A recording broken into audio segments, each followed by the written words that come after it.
Hindi, yun nga. Katuwa, inaamin niya. Yan si Falcon. Ano ba, gaano ba ka late? Ano bang, ba't ka nalilate? Eh, nung time ng 14 kasi yun. Diyos ko, binabalik mo pa 10 years na yun Hindi, na. sinabi ko lang. Growth nga, di ba? Ngayon hindi ka na cause of delay. May maaga. Cause of delay pa rin. Ayaw ko sa akin manggaling eh. Maaga yan sa set. Oh. Diba? Maaga yan sa yun, hanggang doon lang ako. Kaibigan tayo. Mukhang nasobrehan ka. Okay, Bernie. Last question ko sa mga seasoned actors natin. Yung This is for Miss nasa rap, Tess, okay. Miss Dina, Miss Cherry Pie, Mrs. Tony, Pilar, Tito Dante, and Rochi. Right. After saying compliments about Erich, what can you advise to younger actors to be better with their craft? Yung mga do's and don'ts na dapat nilang iwasan. Alam mo, gusto ko Since to. you've worked with a lot of young actors today. Gusto ko itong marinig from our seasoned actors. What you have to say about the young actors, right? Since marami po kayo nakatrabaho mga baguhan and then pinupuri niyo si Erich for her work in this Actually, even project. the three boys din. Generally na lang. Yeah, okay. Tito Dante, please. Ako ang masasabi ko between noon at ngayon, yung kasing bracket namin noon, tumatagal, mas matagal ang nagiging parang buhay. Unlike, sad to say, sa ngayon, ang bilis ng takbo kasi, yung mga artista, mabilis sumikat, tapos after few years, medyo bumababa. So, palagay ko, the best thing to do is yung mahalin mo talaga yung profession mo, ipakita sa mga nanonood na talagang you're top, na magaling ka talaga. That's the way to stay long. At huwag kang pasaway, ika nga, love your job, and your job will love you. Ganun lang yun. So, maging mabait ka sa management, sa lahat, sa company pinagtatrabahoan mo, sa ABS-CBN. Pagaya ko, nagpapasalamat ako sa kanila. Up to now, I'm still Of here. course, we love you here in ABS, Tito Dante. Maraming salamat din sa inyo. Palagay ko, yun lang masasabi ko. At kung talagang magaling ka, alam ng nanonood yun, and they will love you more. Thank you, Tito Dante. Ayan, paganda, no? Freaking cheers! Ganyan, sabi nga ni ano. Miss Pilar, please, what do you have to say? Actually, being an actor is a calling. Okay. It is a destiny, I believe. So, marami ngayon mga bata na ang daming-daming gustong maging artista. Totoo po yan. Okay? And sometimes they really do everything they want or they can do, whatever it is, even without principles that go with it, na gustong maging artista. So, but actually, fame will only be given to you if it is your destiny. It is not something that you work really very, very hard for so that you will get to the top and you will become famous. It's either you will become famous or not. So, if you notice, there's so many young people who come out and become an actress and they just come and go. They never really stay for many, many years. And like for instance, as Dante said, medyo mabilis ang turnover, no? Mabilis.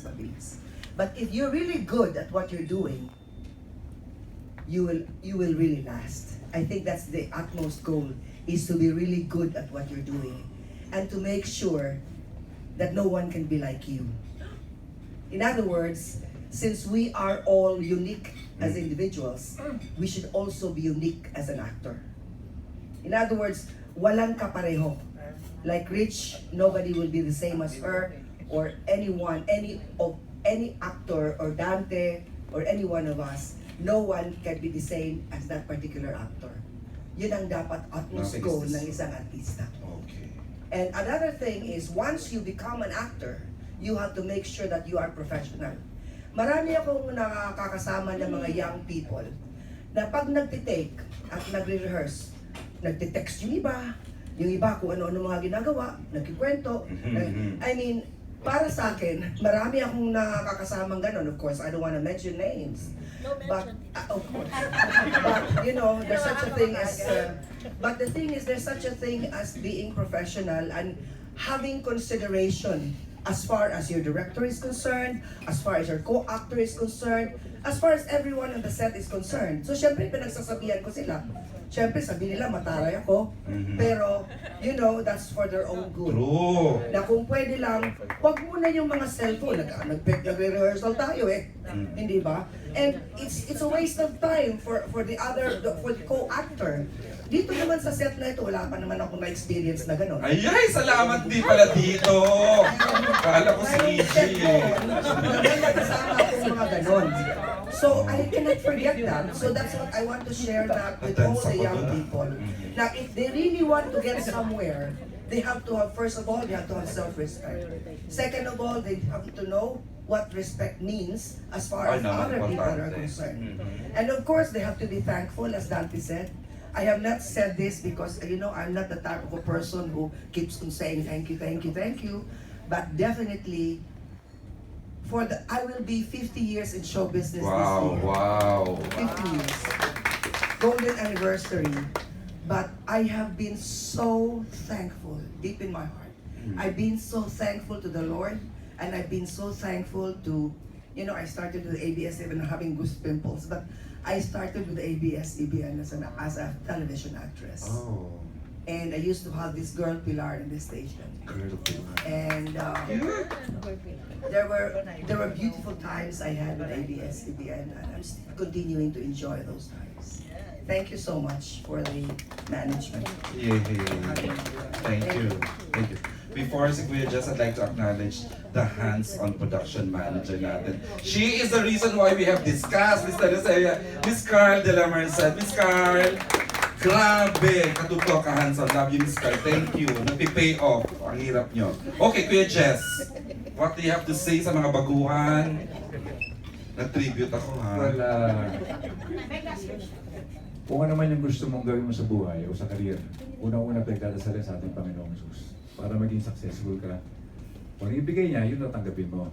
At the same time, hindi ka maging problema sa set, mahalin mo yung trabaho mo, at kung ano man success ang marating mo sa buhay mo, be humble. Yun lang. Always be humble. Thank you, Kuya Jess. Sure, yung epitome ang humble ni Kuya Jess, ever since. Correct. Miss Tita Stacy, please. I totally agree sa mga icons sa lahat ng kanilang sinabi, lalo na kagalang-galang na Dante Rivera. Naman. Unang-una, ngayon lang kami nagkasama ni Dante sa teleserye. Ang lakas ng kaba ko kasi ang bibigat ng eksena namin at iba yung relasyon. Hindi po kami love team dito, wala kami sizzling, bed scene. Pero it is the art of intimidation. So ang tataray ng lines ko sa kanya, malalaman nyo na lang kung bakit. Kasi malaking malaking May idea reveal, na. malaking reveal. Bakit ko naman dapat sabihin? Hindi nila aabangan. Okay, so I am very, very challenged to be performing against Dante Rivera. I have performed with Eddie Garcia, with Ronaldo Valdez, but not with Dante Rivera. Malagkit siya tumingin. Ay! Kala ko ba walang gano'n? Hindi ko alam, na nakikita ko. Ang feeling ko, tinitingnan niya ang apat na corners ng mukha ko pag so nai-intimidate ako. But the joy of acting to me is when you incorporate everything that is happening so that your acting is not predictable. So to me, that is one of the joy of being an actress. Just like Pilar says, then you become unique. Then you become one of a kind. Because no two takes are the same. No two takes are the same. You do not just like, I'm an Eric Morris disciple. So, hindi ko pwedeng sabihin, ay, ang ganda ng take ko dito. Kailangan, plakado dito. Hindi. Meron nangyayari, meron nakakairita, whatever. You incorporate everything and then you take your acting into the next level. So that's how it should be, As I completely agree, pag nag-acting ka, it is a sacred moment. You're being paid to act, you're being paid to wait. then you should drop your cell phone and just concentrate on the lines. Ako, palagi nga, madalas ko sabihin, pwede lines muna tayo because unless you memorize your lines, I once did a one-act play with Tony Espejo. It is a one-woman show. It was a one-woman show of a deranged school teacher, and for 1 month, there was no blocking. There was no blocking. Direct, pwede mo, gusto mo na ako i-block? No. Memorize mo lahat ng lines mo. Kasi 1 hour, 30 minutes ito monologue. So if you do not memorize, kahit mag-tumbling ka dyan, hindi mo magagawa. So that was my discipline. In stand-up comedy, I have to keep memorizing, and it works like magic. Hindi mo pwedeng i-peki yun, hindi mo pala memorize i-arte mo. Diba? So it starts with memorizing your lines, being fully focused, and never lose the joy of acting. The joy of acting is transforming into the character. It's convincing people that this is not Tessie Tomas, this is Dr. Rosemary Bermudez that you are watching. And it should be every single day that they watch you. Thank you very much indeed. Okay, thank you. Fairness naman, kung mawala siya sa Daisy, talagang Dr. Bermudez. Miss D, please, you have something to say to the new breed as far as... I've worked with veteran actors and naman. also newbies. But I must say, there are some new actors and actresses that probably, I would say, have a very different attitude compared to our time. You know, like, maybe it's already time for blocking, and that's when they'll ask the person to, pakisabi nga ng lines ko. And for me, it's really annoying and nakaka-offend. Kasi parang nagbo-blocking na tayo, ngayon ka palang magme-memorize. Dapat sa dressing room pa lang. So, but anyway, when they get to talk to me, I always just tell them 5 G's. Oh, interesting. 1, you have to give. And when I say give respect, give your best when you act. And when you're doing a scene, you give. Kasi sometimes, nag-iiyakan tayo, pero I'm giving all I've got, di ba, to make this scene. And you're not giving me anything. Why? Because you didn't read your script, you don't know your role, you don't know your line. So, putol ng putol din yung acting ko kasi you're not giving. The best dramatic scenes happen when both actors give to one another. And that happens when you feel your role, you know your role, and you study your role. So number 1, give. Number 2, growth. You never think na, oh, ang galing ko sa scene na yun, magaling na ako, and you know, hold your head up high, and always say that, oh, that's another feather on my cap, I'm great. No. The minute you think of that, there's no more room for growth. Nice. You have to continue to challenge yourself to new heights. Always beat your record. If I was good in 2 scenes the last movie, I'll be better in 10 scenes in this next movie, or in this next teleserye, I'll be good in all the scenes. So room for growth. And then, of course, you have to be good, meaning a good person to your co-workers. When you use the toilet, be kind, don't leave it dirty. When you use the makeup table, diba? I mean, memorize your lines ahead of time para you're also good. And then, if they want to rehearse with you, give them time. Be good at what you do and really be the very best of what you can be. In, kunyari, you're good as a kontrabida, or you're good as a kawawang actor, diba? Parang ape. But you have to grow. So, you have to be good at all. Good as a kontrabida, good as a villainess, good as a kind person, good as a character actor. You have to be able to play many different roles. Kasi kung hindi, wala na. And then, 4th, you have to give thanks to God. Like Tita Pilar said, it's a calling. You can't just be an actor and then think na, oh, this is me, you know, I'm great. No, there's a reason why you were blessed. There's a reason why you became famous. Because maybe your part is also to do media evangelization. It doesn't mean na in all your scenes you'll talk about God and be so preachy and all these things. But by merely doing your role properly, they can learn from your role. I don't want to be like that. Or I want to be like that. Dalawa lang yun eh. Pag pinanood ka ng tao, gusto ko maging yung tao na yun.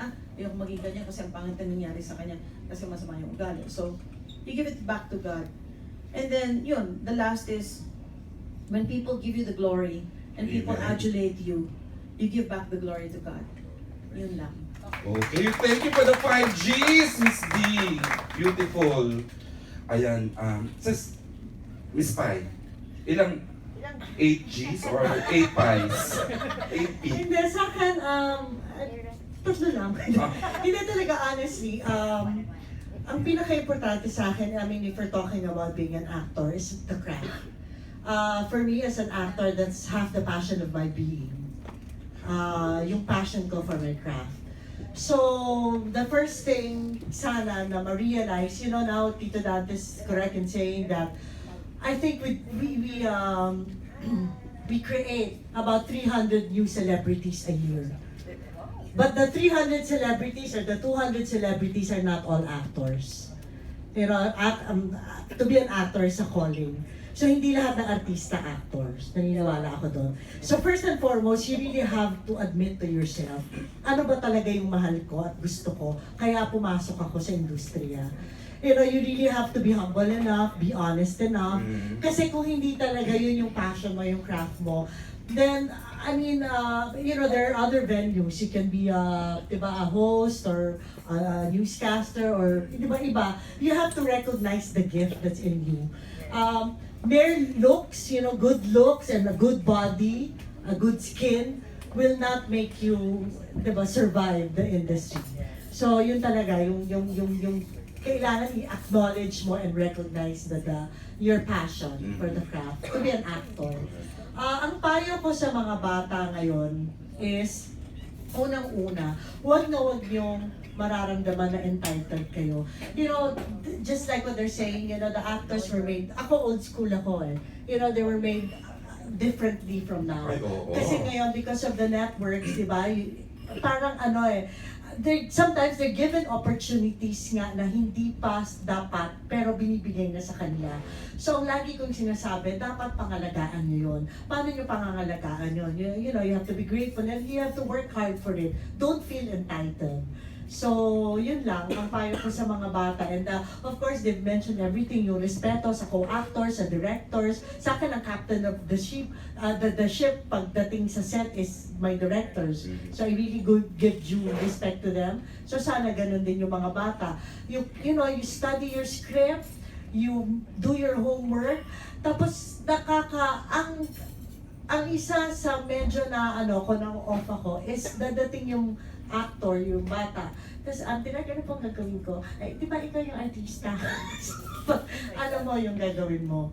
Because you're collaborating you create the character. Nadi-disappoint. Nadi-disappoint ako doon because you always work for the scene. Katulad din ng sinabi ni Miss D, di ba? Kahit gaano ako karunong umarte, kung yung ka-eksena ko, walang ibinibigay, wala. You always work for the scene. You never work for yourself sa isang eksena because that's what makes the scene successful when you achieve the objective and you collaborate. Pero pagod ka magbigay ni Spy? Pag interesado yung batang matuto at alam mong eager, di ba, you help them. Pero yung iba kasi, di ba, may mga attitude, no? Alam ko na to, maganda naman ako, sexy naman ako, then I let them do. Di bahala kayo. Tapos yun yung longevity, di ba? Yung dapat mahalin mo yung trabaho mo, tapos good attitude, tapos yun nga, you never cease to learn. You know, you hone your craft every time, you gather what you learn.